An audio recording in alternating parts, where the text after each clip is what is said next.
Hoy, hace casi 36 años, se recuerda la trágica masacre que se vivió en Lucanamarca, que es un pueblo ubicado en el centro de Ayacucho. En este siniestro crimen, perpetrado por terroristas armados de Sendero Luminoso, murieron más de 60 campesinos, entre los cuales se encontraban mujeres embarazadas, 18 niños, incluyendo uno que apenas tenía 6 meses de edad, y ancianos que parcamente podían movilizarse.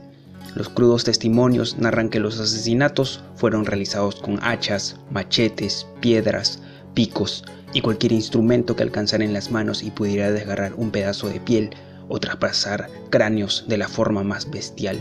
Incluso, algunos sobrevivientes en medio de inconsolables sollozos cuentan que a muchos los mataron con agua hirviendo y a los infantes les arrancaron los intestinos mientras sus cabezas eran aplastadas de una forma siniestra. Aquel 3 de abril de 1983, Lucanamarca se convirtió en un escenario espectral entre gritos de auxilio, cuerpos despellejados, huesos carcomidos por el fuego y la sangre que se agitaba como un río espantoso. Lo que hoy nos trae aquí, sin embargo, es la responsabilidad y la extraña obra que gira en torno a Hildebrando Pérez Huaranca, quien de hecho tuvo un recorrido literario algo reconocido más allá de los presuntos crímenes que perpetró. Hasta donde se sabe, Hildebrando fue un maestro universitario, enseñó lengua y literatura en la célebre Universidad San Cristóbal de Huamanga y en la Universidad Nacional Enrique Guzmán y Valle, más conocida como La Cantuta. Ganó el Premio Nacional José María Arguedas y de hecho es dueño de una prosa absorbente, realmente artística y majestuosa. Incluso la crítica le otorga una posición alta entre los literatos nacionales, convirtiéndose junto a Arguedas, Ciro Alegría y Manuel Escorza en uno de los máximos representantes del indigenismo peruano. Entonces, ¿a qué se debe la opacidad de su nombre? ¿Realmente fue el terrorista despiadado al mando de la masacre de Lucanamarca, tal como lo dicta la Comisión de la Verdad y Reconciliación? ¿O se trata de una acusación injusta contra un escritor subversivo que tuvo la mala suerte de alzar su voz en un contexto de violencia? Sea como fuere, lo único que sabemos realmente es que Hildebrando se sumergió en una trama espeluznante de hechos desastrosos. Estuvo vivo cuando su hijo, quien aparentemente también perteneció a las tropas de Sendero Luminoso, fue asesinado en manos de las Fuerzas Armadas. Tuvo que huir a China junto a su esposa y a su hija. Allí radicó por algún tiempo, pero a su regreso fue acusado de terrorista y el ejército, tras escuchar algunos testimonios que certificaban su culpabilidad, lo apresó inmediatamente. Fue entonces que una horda senderista se inmiscuyó en dicho calabozo, donde no solo se encontraba él, sino una larga lista de personas enlistadas en el mencionado grupo revolucionario. A partir de este suceso, los hechos se dibujan con una imprecisión evidente. Como se sabe, durante esa época en el Perú se dictaban innumerables sentencias injustas a la merced de jueces sin rostro y justificaciones inexactas. Todo se tornaba caótico y Hildebrando fue un claro ejemplo de ello, pues su responsabilidad en la masacre que se dio en Lucanamarca se emitió partiendo de apenas unas cuantas declaraciones que, me atrevería a decir, pecan de ser un tanto opacas, además de contradictorias. Algunos dicen que estaba con un pasamontañas y otros afirman que su rostro se apreciaba completamente. Si deseas ver el documento completo de la reconstrucción de los hechos, elaborado por la Comisión de la Verdad y Reconciliación, te dejo el enlace en la descripción. En fin, inocente o no, Hildebrando fue sentenciado como el principal responsable de la matanza en el pueblo ayacuchano de Lucanamarca, razón por la cual su nombre fue emitido del canon literario nacional.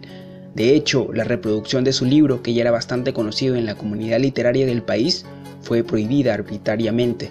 No existe una prueba categórica de ello, pero usando el sentido común es obvio que el hecho de que una obra tan magistral como Los Ilegítimos haya quedado en el olvido y con apenas algunos ejemplares en el mercado, solo puede ser producto de una campaña negativa en su contra. Pero, ¿de qué se trata esta obra? ¿Es acaso una apología a la violencia desalmada característica de Sendero Luminoso? ¿O se trata de una serie de narraciones de temática accesible para cualquier tipo de lector? Pues bien, respecto a estas cuestiones, lo cierto es que Los Ilegítimos engloba una serie de cuentos que no cualquiera puede leer. No aborda ningún tipo de incitación explícita a la violencia ni elogia los actos terroristas de los que fue acusado, pero aborda tópicos crudos, representa las atrocidades de la pobreza y nos hace recorrer pasajes repugnantes de la parte más vil del ser humano. Violaciones, asesinatos, hambrunas o dolor son algunas de las temáticas que palparemos vivazmente si leemos este libro. En Los Ilegítimos veremos la figura explotada del indio y, en contraste, su rigidez para aguantar el padecimiento. Su estilo es distinguido con claras características del indigenismo literario, pero con aportes innovadores como la analepsis o la hipérbole, por ejemplo. En los diálogos vemos constantes referencias a las creencias de la comunidad, además del uso de términos puramente andinos. La desgracia es una imagen común, el lenguaje universal de los ilegítimos, por decirlo de alguna forma. Es asombrosa la particularidad de cada cuento. De hecho, si no estuvieran en el mismo libro, cualquiera diría que fueron escritos por autores múltiples. Hildebrando traspasa ese molde monótono en el que caen muchos cuentistas. En su caso, cada cuento expresa diversas imágenes, estilos, diálogos e incluso contextos, pero todos ellos tratan de mostrar a un mismo personaje, al hijo de nadie, al desterrado, al explotado, al humillado, o para ser más exacto, al ilegítimo, quien es el hombre o la mujer sin tierra aparente, una persona cuyas únicas propiedades son su vida y su voz, esa misma voz que alza cada vez que se le extirpan sus derechos. Por ejemplo, en el último de sus cuentos, titulado Día de mucho trajín, nos narra un hecho histórico que se dio en el año 1969. Se trata de la sangrienta represión por parte de los Sinchis en contra de un grupo de estudiantes ayacuchanos que solo exigía la gratuidad de enseñanza. Nos acorralaban, escribe, y nosotros no teníamos más arma que nuestra voz. Aquel día murieron muchos alumnos y las calles se pintaron de un rojo vivaz. Algo peculiar ocurre en otro cuento titulado Entonces abuelo aparecía, pues el autor se inmiscuye en el personaje de una mujer que le escribe una carta a su hermano. Este, a diferencia de los demás cuentos, tiene un estilo sensible. Aquí Virginia, quien es la que escribe, nos relata una serie de pasajes enternecedores al lado de su madre y los recuerdos de su infancia junto a su hermano. Y como para darle una violenta transformación a la trama, el cuento finaliza de la siguiente forma: tú fuiste mi hermano mayor y mi padre, en cambio de hoy en adelante me quedaré sola en esta quebrada. También esta mañana será la última vez que conversemos los dos. Dentro de un rato ya harán llegar tu cajón y te llevaremos al cementerio. Por otro lado, en el cuento La oración de la tarde somos testigos de algunas anécdotas del narrador en primera persona, quien nos describe sus peripecias y desaciertos con una fluidez lingüística impresionante. Dentro de los pasajes de su vida nos narra cómo un grupo de pobladores intenta quemar a una pareja de pumas salvajes, y mientras estos lanzan quejidos de dolor, los responsables del fuego muestran expresiones de burla inescrupulosamente. Llega un punto en la que el macho logra zafarse de ese remolino convulsivo de calor y escapa aterrorizado. Cruza un río enorme que logra separarlo de la persecución, pero los pobladores, al verse impedidos de seguirlo, le prenden fuego a la orilla paralela.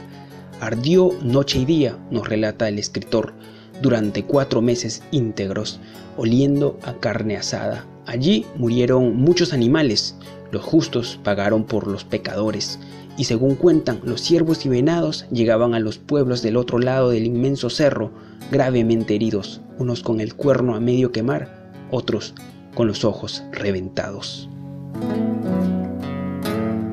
El más crudo de los cuentos, desde mi punto de vista, es el octavo, titulado Cuando eso dicen. Para que el espectador se haga una idea, leeré un fragmento de este.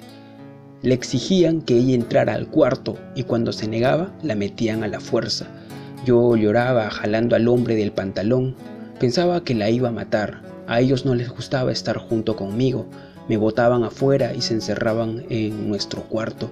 Entonces yo gritaba más fuerte todavía, dando zapateos en el suelo, pidiendo auxilio para que la soltaran, pero nadie venía a ayudarme. Por eso yo estaba solito afuera hasta que el hombre salía y me regalaba dinero diciéndome: «Calla, muchacho, solo me la he comido». Este cuento retrata cómo una madre soltera y pobre es objeto de constantes violaciones. Su hijo, quien apenas es un niño, es testigo de todo. Él no va al colegio ni tiene amigos y ambos se encaminan por una serie de adversidades deprimentes, tratando de sobrevivir. El pueblo los repudia y siempre genera habladurías negativas en contra de su madre, de allí el título del cuento. En cuanto a los hombres que abusan de ella, son seres despiadados y sin remordimiento alguno. Incluso el niño nos cuenta que uno de esos sujetos quiso comprarlo, como si de un objeto se tratase. Ante ello, su madre se negó por completo, diciendo que él estaría a su lado. así fuese comiendo tierra o su propia carne, y que la muerte sería lo único que lo evitaría. En suma, son un total de 12 cuentos, y creo que decir que te llevarás innumerables emociones tras leerlos está de más. De cualquier modo, dejaré el link del libro en la descripción del video. Bien, espero que el contenido que viste te haya servido de algún modo. Soy el Nicta Lope y hasta la próxima.